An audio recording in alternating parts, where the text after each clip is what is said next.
24वें श्लोक का टिप्पण। तत्र प्रव्यथने कारणम माह। अर्जुन स्वयं भी प्रव्यथित हुआ कुछ समय के लिए, इसमें क्या कारण है वो बता। न भेति नभस्पृशम व्यात्ताननम दीप्तानेक वर्णम दीप्त विशाल नेत्रंच दृष्टवा। नभस्पृश आकाश तक स्पर्श विशाल काय को देख करके, मुख खुला हुआ है, दीप्त अनेक रंग वाला अनेक आकार देख रहा है, और दीप्त विशाल नेत्रों को देख करके वह न केवलम लोकः प्रवर्तिताः देवादिश्च विस्मिताः, केवल लोक प्रवर्तित है, देवादि विस्मित है, इतना ही नहीं किंतु तथैव अहमपि प्रवर्तित स्थूल शरीरकः सन। स्थूल शरीर से मेरा भी कांपना शुरू हो गया है, प्रव्यथित हो गया हूँ। प्रव्यथित अंतःकरणश्च अस्मि, और अंतःकरण से भी प्रवर्तित हो। इति गद्यते अर्जुन। तत्प्रव्यथनस्य फलम में तत् धृतिम न विंदामि शमं च विष्णु। प्रव्यथन का ही फल बताते हुए कहा, धृतिम न विंद, धैर्य नहीं रह गया, शांति भी नहीं रह गई। हे विष्णु, विष्णु शब्द का अर्थ वैदिक कोश निघंटों में लिखा है, यद विजितो भवति तद विष्णुर्भवति। जो पूरे संसार को जीत लिया है, व्याप्त करके अपने अधीन कर लिया है, वही उसी का नाम विष्णु है, ऐसे लिखा है। उसी में आगे और लिखा, तो देवं तत्रैव विष्णुर्विशतेर्वा व्यष्णोतेर्वा इति। सर्वत्र प्रविष्ट है, अतः जो सर्वत्र व्याप्त कर लिया है। अशुव्याप्त व्यष्णोतर विसर्पूरक व्यष्णोतेर्वा, ये भी उत्पत्ति दे दिया। सबको विजित कर लिया इसलिए विष्णु है, अथवा सब में प्रवेश करा हुआ है इसलिए विष्णु है, ये सबको व्याप्त करा हुआ है इसलिए विष्णु है। यदि व्युत्पत्तिया सर्वत्र प्रविष्ट अधिष्ठानत्वेन, अधिष्ठानत्वेन सर्वत्र जो प्रविष्ट चित्रपटवत् सर्वत्र सर्वचित्रेषु, जैसे सभी चित्रों में चित्रपट, चित्र का आधारभूत पट व्याप्त है, उसी प्रकार से सर्वत्र व्याप्तो वा गगनवत्, अथवा गगन के समान सर्वत्र व्याप्त है। भाष्यावतार ने कहा कस्मादिति, क्यों ऐसे दिखाई दे रहे हैं वो। उक्तमेव अर्थम प्रकारांतरेण वदन भगवत प्रसादम प्रार्थयते। उक्त वही भयानक स्वरूप को ही प्रकारांतर से वर्णन करता हुआ भगवान के कृपा के लिए निवेदन करता है। दंष्ट्रा करालानि च ते मुखानि दृष्ट्वैव कालानलसन्निभानि दिशो न जाने न लभे च शर्मा प्रसीद देवेश जगन्निवास। दंष्ट्रा करालानि च ते मुखानि दृष्ट्वैव कालानलसन्निभानि दिशो न जाने न लभे च शर्मा प्रसीद देवेश जगन्निवास। दंष्ट्रा करालानि, दंष्ट्रा भी करालानि विकृतानि ते तव मुखानि, आपके मुख जो है दाढ़ों से, भयंकर दाढ़ों से एकदम विकृत, वो भी दाढ़ों से युक्त हुआ होकर हमें दिखाई दे रहे हैं। दृष्ट्वैव उपलभ्य, दृष्टि मैंने उपलभ्य, अनुभव करके, कालानल सन्निभानी, प्रलयकालीन अग्नि के समान दहकता हुआ दिखाई दे रहा है। सबको जला देते हुए, सबको लपेट में लेता हुआ दिखाई दे रहा है। इसे दिशो न जाने न लभे च शर्मा, मैं दिग्मूढ़ हो रहा हूँ, यही पता नहीं चल रहा मैं कहाँ हूँ कहाँ नहीं हूँ, कहाँ खड़ा हूँ, क्या हो रहा है, और कोई शरण भी नहीं दिख रहा है। सब समेटा जा रहा है तो कहाँ शरण मिलेगा। न लभे च शर्मा सुखम शरणम वा न लभे। हे देवेश, हे जगन्निवास, प्रसीद, आप प्रसन्न हो जाइए, अर्थात अपने विकराल रूप को शांत कर दीजिए, पूर्वत सौम्य रूप में आ जाइए। ये निवेदन है। शांकर भाष्य दंष्ट्रा करालानी, दंष्ट्रा भी करालानी विकृतानी ते तव, ऐसे आपका मुख है, मुखानी, दाढ़ों से विकृत दाढ़ों के द्वारा विकृत मुख वाले आप हैं। दृष्टैव मन उपलभ्य एव, अनुभव करके ही, कालानल सन्निभानी, केवल विकृति नहीं है, कालानल के सदृश है, सन्निभ कहते सदृशानी। प्रलय काले लोकानाम दाहको अग्नि कालानल तत्सन्निभानी कालानल सदृशानी, आगे स्पष्ट लिख दिया है। प्रलय काल में जिस प्रकार का अग्नि समस्त लोकों को जलाता हुआ दिखाई देता है, उसी प्रकार से कालानल सदृशानी, कालानल के सदृश आपके जो है यह मुख में निकलता हुआ अग्नि है। दृष्टवा इत्य, तो उसको यहाँ भी अन्वय कर लेना, दृष्टवा अनुभूय इत्येतत् दिशा पूर्वाप्रविवेक्येन न जाने दिग्मूढ़ो जातो अस्मि, पूर्व पश्चिम उत्तर दक्षिण कुछ समझ में नहीं आ रहा है, दिग्मूढ़ होकर के खड़ा हूँ ऐसा लग रहा है। अतो न लभे न चोपलभ्य, मुझे उपलब्ध नहीं हो रहा है, तो शर्म सुखम अतः प्रसीद, किसी प्रकार सुख शांति शरण मुझे नहीं दिखाई दे रहा है, इसलिए आप प्रसीद अपने प्रसन्नो भव, प्रसन्न हो जाइए। हे देवेश, हे जगन्निवास, दो संबोधन है। भाष्यकार कहीं भी संबोधन के तात्पर्य लगभग नहीं जाते, एक दो जगह केवल ये हैं, पूरी गीता में अधिकतर स्पर्श नहीं करते। अन्य टीकाकार लोग हर जगह विवेचन किए हैं, उसको हम टिप्पण में इसलिए संग्रह किए हैं। यहाँ पे संक्रांति टीकाकार कहते थे दंष्ट्रेति जगताम निवासो या स हे जगन निवास, संपूर्ण जगत का निवास स्थान आप हैं, इसलिए आप जगन निवास हैं। सकल देवताओं पर भी शासन करने वाले उनसे आप हे देवेश, देवानाम अपीश इति देवेश, अन्य अनपेक्ष स्वयमेव दीप्यते प्रकाशित इति देव, जो अन्य की अपेक्षा बिना स्वयं ही प्रकाशित होते जो उनका नाम देव होता है, ऐसे देवों का भी जो आप ईश है। और हम लोगों को प्रकाशित होने के लिए बाहर का प्रकाश की अपेक्षा होता है। घर में भी देख लो, रात हो गया है, कोई बाहर से घंटी बजाए तो क्या करेंगे, पहले आप लाइट जलाएंगे, पहले लाइट जलाना पड़ेगा, चाहे टार्च जलाओ चाहे कुछ जलाओ, तो अपने चेहरे पर भी पड़े और उसके चेहरे पर भी पड़े, उसको भी दिखाई दे कौन आया, आपको भी दिखाई दे जो वो कौन है। स्वयं को प्रकाशित करने के लिए प्रकाश चाहिए, उसका भी प्रकाशित प्रकाश चाहिए, उसके बिना नहीं होगा। दिन में तो सूर्य आदि है ही हैं, इनके प्रकाश से सारा व्यवहार हमारा चलता है। श्रेष्ठ एक श्लोक वेदांत में तो शुरू में कहा किम ज्योतिस्तो भानुमान अहनि में, भानुमान कहते ना, अहनि में भानुमान, दिन में तो भानु है, रात्रो प्रदीपाधिकम, रात्रि में प्रदीपादि काम करते हैं, उन्हें बाह्य प्रकाश आदि नहीं हमारे सकल व्यवहार होता है। सब प्रकाश पढ़े हैं पुस्तकों में, आत्मा सब प्रकाश है, उस सब प्रकाश से तो कोई काम होता नहीं। उस सब प्रकाश से इतना जरूर है, हमारे इंद्रियों के द्वारा जो हम देख रहे हैं उसको हम प्रकाशन कर लेते हैं। यदि वो सब प्रकाश पीछे ना हो, इंद्रिया भी क्या प्रकाशन, ये तो जड़ है, ये भी नहीं प्रकाशन कर सकते। सीधे हम सब प्रकाश से व्यवहार नहीं कर पा रहे हैं, बात अलग चीज़ है, लेकिन बाह्य जो प्रकाशों के पीछे से प्रकाश का व्यवहार के बिना नहीं हो सकता है। ये सब प्रकाश की वजह से ही बाह्य प्रकाश प्रकाशित तरह में अनुभव में आ रहे हैं, इंद्रियों का प्रकाश भी अनुभव में आ रहा है।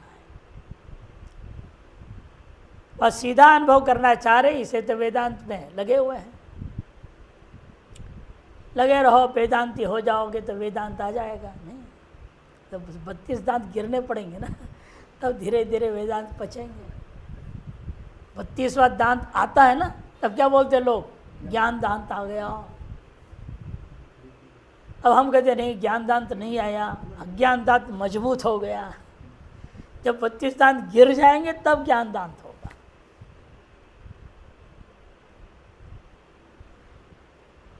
जनानामिति दीप्यते प्रकाशति देव तेषाम ईशते देवेश स्वसन्निधानात् सर्वम इष्ट चेष्टितीशः। अथवा ये संक्रांति टीकाकार इसको दो अलग अलग संबोधन मान रहे, हे देवा, हे ईश, हे स्वप्रकाश आत्मा, और जो सभी पर शासन करने वाले होने से ईश सर्वम इष्टे चेष्टिति ईश, सबको वही शासन करते हैं, सबको प्रेरणा देकर सबको कार्य में लगाए रखते हैं, इसलिए आप ईश है। इनके अनुसार ये तीन संबोधन हो जाते, हे देव, हे ईश, हे जगन निवास। दिशो न जाने भयेन चित्त स्वास्थ्य जम, भय से चित्त को स्वास्थ्य से की ओर जाने के लायक कोई ऐसे स्थान विशेष आदि दिशा आदि मुझे प्राप्त नहीं हो रहा है। शर्म मने सुखंच न लभ्य, सुख भी मुझे प्राप्त नहीं हो रहा है। न प्राप्नोमि भीतोस्मि इत्यर्थ, मैं भीत हूँ, ये इसका तात्पर्य।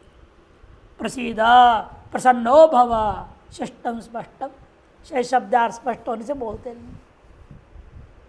टिप्पण पुनः कार्य कारण भावेन विवरणोति अर्जुन, कार्य कारण भाव से युक्त होकर अर्जुन वर्णन कर रहे हैं दृष्टि। यतो ही तवैतत् स्वरूपम दृष्ट्वा दिग्भ्रांतिरभूत शरणंच सुखावम न लभे तस्मात् निवेदयामि, ऐसे कार्य कारण भाव, जिसलिए आपके भयंकर रूप को देख करके एतत् स्वरूपम दृष्टवा दिग्भ्रांति हो रही है और शरण मन सुख भी प्राप्त नहीं हो रहा है, सुखावहंच न लभ है, सुख प्रदायक शरणागति भी प्राप्त नहीं है, तस्मात् इसलिए निवेदयामि कृपया प्रसीदयति। तत्र देवेशत्वं जगन्निवासत्वं च प्रत्यक्षेण में उपलब्धं यद् दृष्टुकाम सन् मम प्रार्थना आसीत् तत् संपन्नं भवति इति सूचयति संबोधनद्वयेन, हे देवेश, हे जगन्निवास इति। जिसको देखने के लिए मैंने प्रार्थना की थी, मुझे यदि शक्य है दृष्टुम कहा था ना, यदि मैं देखने में समर्थ हूँ, योग्य हूँ, तो आप मुझे दिखाइए। यही मैं देखना चाहता था, आपका आदि दैविक स्वरूप, आदि भौतिक स्वरूप, वो दोनों स्वरूप आपने दिखा दिया है, इसलिए आदि दैविक स्वरूप के लिए संबोधन दिया हे देवेश, और आदि भौतिक के लिए संबोधन दिया हे जगन्निवास। यत् सन मम प्रार्थना आसीत, मेरी प्रार्थना थी, जिस देवताओं की सत्व आपका है और जगत का निवासत्व है, उनको प्रत्यक्ष के द्वारा मेरे द्वारा उपलब्ध होना चाहिए, अनुभव करना हो चाहता हूँ, इसलिए उसको देखना चाह रहा हूँ। ऐसे जो मेरी प्रार्थना थी तत्संपन्नम भवति, वो संपन्न हो गया। इसी बात को सूचित करने के लिए संबोधन द्वय पक्ष में हमने भी लिया है भाषा अधिकार के अनुसार। हे देवेश, हे जगन्निवास इति। एभ्यो मम पराजय शंका प्रागेव आसीत् सा चापगता यथा, और जो तुम देखना चाहो सो देखो, ये कहा था। तब मन में उगया होगा कि अर्जुन के, क्या मैं जीतूंगा कि हारूंगा, यदि वा जय मैं यदवानो जयेयु, वो जो शंका थी वो भी अब मैं देख लिया, मेरा विजय है और अगलों का पराजय होता हुआ देख लिया, इसलिए वह शंका भी मेरा दूर हो गया। यह स्वयं परेशान पराजयंच दृष्टास्मि, अपना विजय और दूसरों का पराजय का भी मैं दृष्टा हो गया हूँ। इसे तदप्यत्र दृष्टवा, उसे भी देखते हुए कह रहा है। अमी चत्वां धृतराष्ट्रस्य पुत्राः सर्वे सहैवावनिपाल संघैः भीष्मो द्रोणः सूतपुत्रस्तथासौ सहास्मदीयैरपि योधमुख्यैः अमी चत्वां धृतराष्ट्रस्य पुत्राः सर्वे सहैवावनिपाल संघैः भीष्मो द्रोणः सूतपुत्रस्तथासौ सहास्मदीयैरपि योधमुख्यैः। अमी चत्वां धृतराष्ट्रस्य पुत्राः, अमी च पहले भी 21वें श्लोक में आता ना अमी, वहाँ पर टीकार इसलिए कहा था अमी से दुर्योधन आदि को ही ले लो, पूर्वोत्तर समन्वय हो जाएगा। तब 21 और 26 परस्पर समन्वय ठीक बैठेगा, वह अमी से दुर्योधन आदि लेंगे। तो यह मूल में स्पष्ट कह दिया है, अमी च धृतराष्ट्राः, धृतराष्ट्र से पुत्र है धार्तराष्ट्राः, धृतराष्ट्र के पुत्र। यहाँ समास नहीं हुआ है, धृतराष्ट्र पुत्र बोल सकते थे ना, नहीं किया गया। जान के नहीं किया, अमी के साथ जोड़ रहे हैं। धृतराष्ट्र से ये पुत्र अमी, सर्वे वे सब के सब सहैव, और अन्यों के साथ, किनके साथ? अवनिपाल संगई, सब राजाओं के साथ। विशेषतः जिनके नाम लेकर बोल रहा था, कथमहम भीष्मम संख्ये, उन सब का नाम भी ले रहा है, भीष्मो द्रोण, भीष्म और द्रोण, और तथा असौ सूत पुत्र, और यह जो सूत पुत्र कर्ण, इसे स्पष्ट कर रहे हैं अर्जुन का भी कर्ण सबसे बड़ा भाई है, ज्ञान नहीं है, वो दृश्य नहीं देखा उसने कहीं। भगवान कृष्ण ने वो दृश्य नहीं दिखाया, दिखा दे तो गड़बड़ हो जाता। अपने विराट रूप में वो भी दिखा देता, एक कुंती का ही पुत्र है, फिर तो मामला पूरा ही महाभारत बदल जाता। इसे जान के वो दृश्य नहीं दिखाया। यह बात बोलने के लिए हम स्पष्ट बोल रहे हैं, सूत पुत्र, न तो पांडव विशेष। और असौ भी कह रहा है, नजदीक नहीं है, दूर है। जहां अर्जुन कहाँ खड़ा था, सेनयोर भ्योर मध्य, सामने भीष्म द्रोण आदि थे, और कर्ण दूर था। कि कर्ण ने प्रतिज्ञा कर ली थी, महाभारत में आता है एक श्लोक दिया उन्हीं टिप्पण में, वो कहा था जब तक ये गंगा पुत्र है तब तक मैं युद्ध के में सामने नहीं आऊंगा, पांडवों से लड़ूंगा नहीं। 10 दिन तक इसे पांडवों के साथ कर्ण नहीं लड़ा, बाकी सब लड़े। बाद में 3 दिन के अंदर चारों को परास्त कर दिया कर्ण ने। मार भी सकता था, लेकिन माँ को वचन दिया था ना, कुंती ने सरहा से पता वचन ले ली थी, तब उसने वचन दिया था, चिंता मत करो, आपके 5 से कम होने नहीं दूंगा, 5 होंगे। इस संकेत थे तो मैं या तो अर्जुन 2 में 1 रहेंगे, मुझे और किसी चारों को तो मैं मारूंगा नहीं। चारों को मारने के अवसर आने पर भी वो छोड़ देता है, कहता है जाओ माफ कर दिया, दोबारा आना नहीं युद्ध भूमि में मेरे सामने, और जाते भी नहीं। तो इस तरह से सारी लीला जो इस तरह रची गई थी, इसलिए उसको दिख रहा है वो। इसे पहले 10 दिन तक आया ही नहीं, कर्ण सामने दूर में ही रहता था, दूसरों से लड़ाई भिड़ाई होती थी उसकी, जैसे कई राजाओं को, इनकी भी सेना वालों को मार डाला उसने, लेकिन सामने नहीं आया। इसलिए असो शब्द भी दूरवाचक का प्रयोग कर दिया। उनको उसको भी मरता हुआ देख लिया इसने, वो भी मर के चबाया जा रहा है, ये दिखाई दिया उसको। शाश्वतीरपयोध मुख्य, केवल उनके ही नहीं, हमारे भी जो योद्ध मुख्य, हमारे अंदर भी जो योद्धा है श्रेष्ठ, वे भी सब मरता हुआ देख लिया। कहने का अभिप्राय है, जो भी अधर्मी है, चाहे धर्म के पक्ष में खड़ा है चाहे अधर्म पक्ष में खड़ा है, वो तो मरेगा ही। धर्म युद्ध जब होता है, अधर्मी जितने भी है किसी भी पक्ष में हो, वो तो जाएंगे ही जाएंगे। और जो धर्मी है अधर्म पक्ष में भी खड़ा होगा तो भी वो बचेगा, और धर्म में पक्ष में खड़ा है तो बचेगा ही। ये संकेत करने या कह दिया अस्मदीयैरपयोध मुख्य। गुण और दोष की लड़ाई में दोष किसी भी पक्ष में होगा उसका विनाश तो होना ही है, और गुण जिस किसी पक्ष में होगा उसका विजय होना निश्चित है। शांगर भाष्य, अमीचत्वाम धृतराष्ट्र से पुत्रा दुर्योधन प्रवृत्त त्वरमाना विशंति व्यवहितेन संबंध। अगले श्लोक में आ रहा है वक्त्राणि ते त्वरमाना विशंति, उसके साथ व्यवहित संबंध कर लेना। धृतराष्ट्र के पुत्र तो दुर्योधन आदि है, ये सब आप में प्रवेश करता हुआ दिखाई दे रहे हैं। इसलिए समास नहीं है, उसका रहस्य टीकाकार नहीं बोलेंगे, कोई नहीं बोलेगा,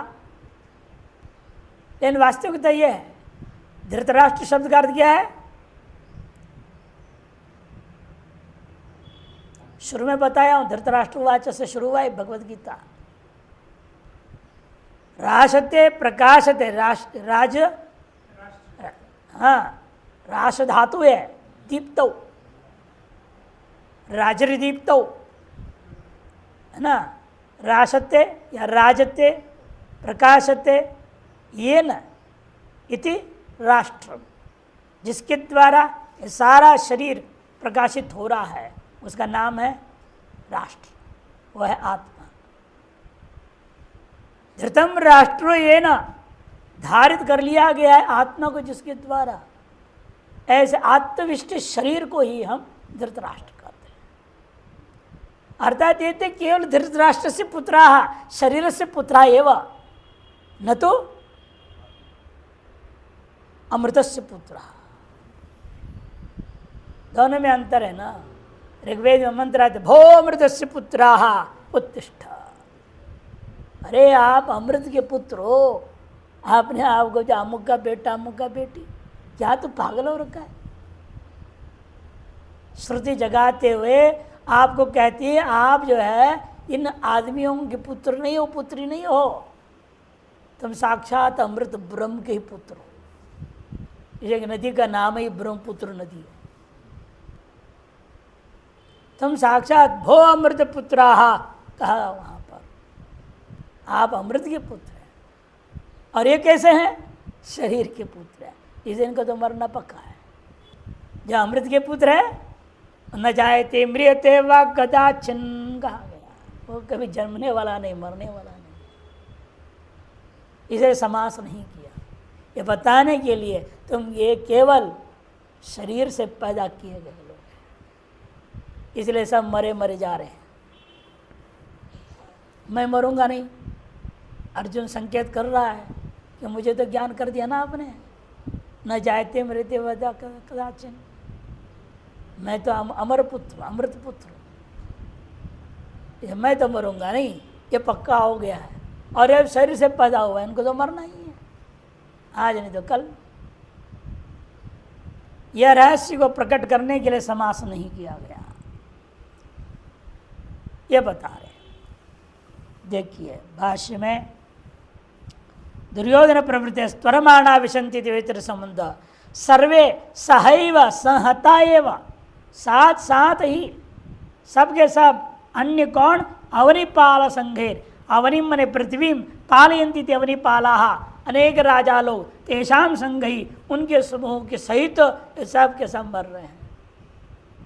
किंच विशेष क्या कहूँ, जिनके प्रति मेरा भय भी था, भाव भी था, दोनों निवृत्त हो रहा है। कथम भीष्मो, था पहले, कथम अहम भीष्म संख्ये गुरु न हत्वा ही महानुभावान इत्यादि कहा था, वही सब दोनों का नाम ले लिया इसने, भीष्म द्रोण।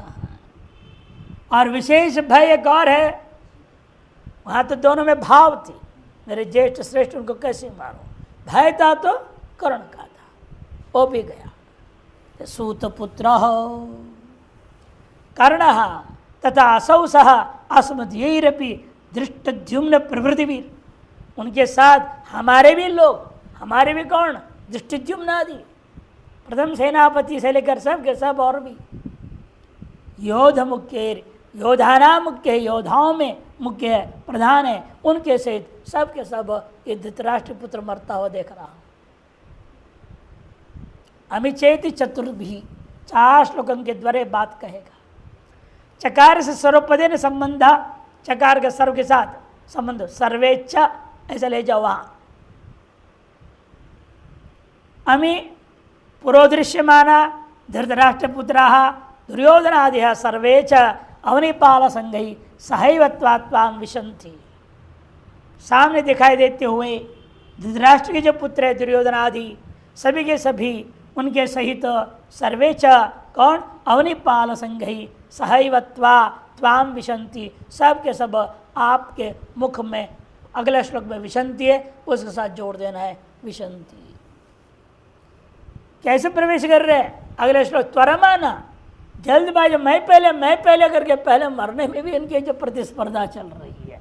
त्वरमाना विशंति, मैं पहले मर के घुसूंगा, तुम बाद में। और विषधातुरत्रापि संबंधा, विश्व प्रवेशणे धातु का इन सभी के साथ संबंध जोड़ लेना। भीष्म, द्रोण तथा सूतपुत्र, कर्णश्च अस्मदीयरपि योध मुख्य, द्रुपद दृष्टद्युम्नादि भी सह, द्रुपद दृष्टद्युम्न आदि के सहित। टिप्पण, यच्चान्य दृष्टमिच्छसि इति आदिष्टम तल्लाभाय, और भी तुम अतिरिक्त जो देखना चाहते हो वो भी देख लो। ऐसे जो भगवान का आदेश था तो उसके लाभ लेता हुआ पराजय आशंका निवारणाय च अर्जुनाय भगवता, जो पराजय की आशंका का भी निवारण करने की इच्छा से दो हेतुओं से अर्जुन के लिए भगवान के द्वारा स्वयं माया भविष्यत काल यद भविष्यति, भविष्यत काल में जो होने वाला है उस बात को भी माया से तद्दर्शितम येन पराजय से आशंका निवृत्ता, जिससे पराजय आशंका जो है निवृत्त हो जाती है। तत्कथयति, उसी बात को वह कथन कर रहा है अमीति। अजयत्वेन सर्वै संभावितोपि, अजयत्वेन सभी के द्वारा संभावित होने पर भी वर्तमान प्रसंग में सब दुर्जय अजय भी खत्म हो रहे हैं। परशुराम से भिड़ गए, हारे नहीं, और यह हार होना ही पड़ेगा, मृत्यु आ ही गई है। भीष्म इसलिए कहते हैं अजयत्वेन जाने जा रहे थे जो, वो भी सबके सब मरता हुआ दिखाई दे रहे हैं। भीष्मादयो विशंति अग्रिम श्लोकस्थ क्रियापदेन अन्वय। असौ इत्यनेन अधशब्द प्रयोगेण कर्णस्य निर्देशे तस्य असन्निहितत्वमेव कारणम्। असौ इस अधशब्द प्रयोग के द्वारा कर्ण का निर्देश करने के पीछे यही राशि है कि वह असन्निहित है, निकट में नहीं है, इसमें कारण यही है। दूरत्वे च, और दूर क्यों खड़ा है वो?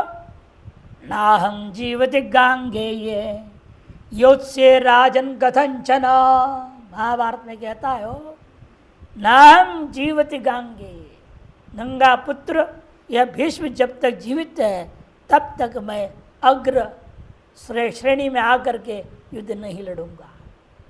नाहम योत्स्य हे राजन कथंचन करके दुर्योधन से वो कह रहा है। इति तस्य प्रतिज्ञा कारण, उसे खुद की प्रतिज्ञा है जो वह दूर रह रहा है।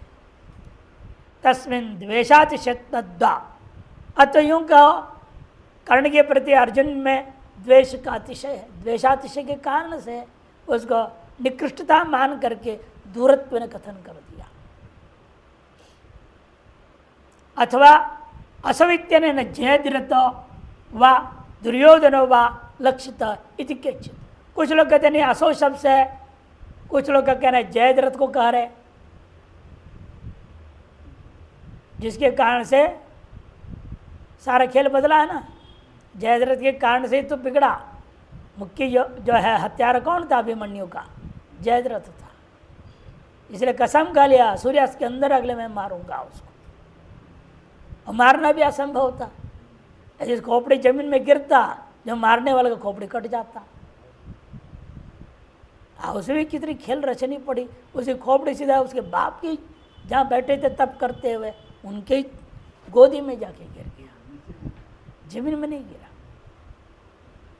ऐसे उसको मारते ही बराबर से सुदर्शन चक्र से उठा के ले जाकर वहां पहुंचा दिया।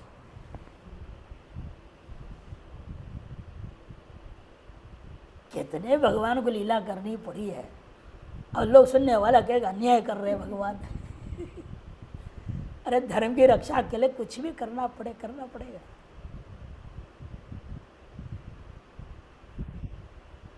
दूसरे के पुत्र को कंधे पे उठा के चल दिया, तो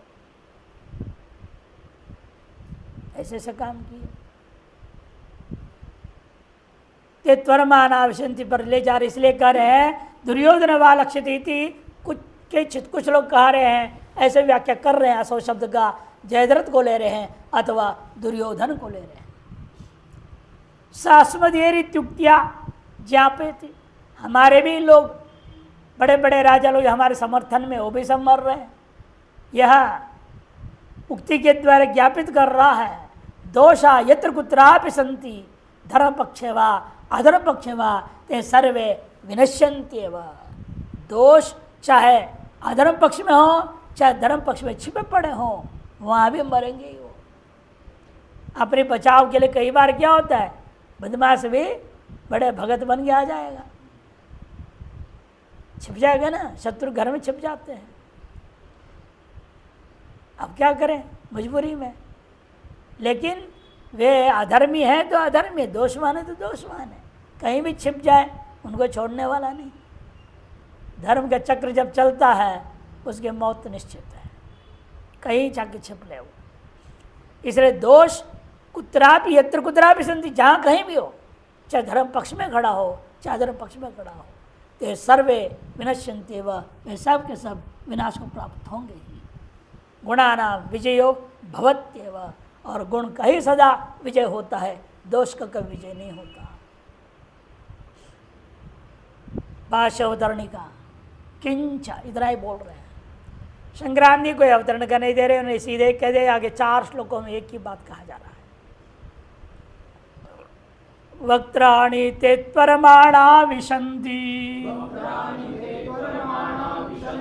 दंष्ट्रा करालानि भयानकानि केचिद् विलग्ना दशनान्तरेषु संदृश्यन्ते चूर्णितैरुत्तमाङ्गैः। वक्त्राणि ते त्वरमाणा विशन्ति दंष्ट्रा करालानि भयानकानि केचिद् विलग्ना दशनान्तरेषु संदृश्यन्ते चूर्णितैरुत्तमाङ्गैः। वक्त्राणि ते त्वरमाणा विशन्ति, ते मने तव, वक्त्राणि त्वरमाणा हड़बड़ करता हुआ जल्दबाजी में मैं पहला ऐसे घुसे जा रहे हैं। कहाँ? दंष्ट्रा करालानि भयानकानि, आपके जो भयंकर दाढ़ों के जो विकृत है विकराल है उसमें घुस रहे हैं।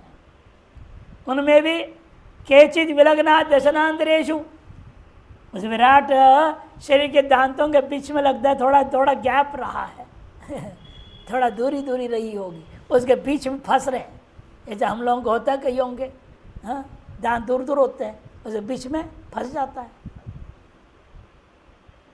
वैसे उनके भी दांतों के बीच में कुछ लोग तो फंस रहे हैं, कुछ लोग तो ऐसे लग रहे हैं पूरे 32 बार चबा करके खाए जा रहे हैं, बिल्कुल चूर्णित उत्तमांग गई, उत्तमांग के द्वारा चूर्णित करके अंदर ले रहे हैं।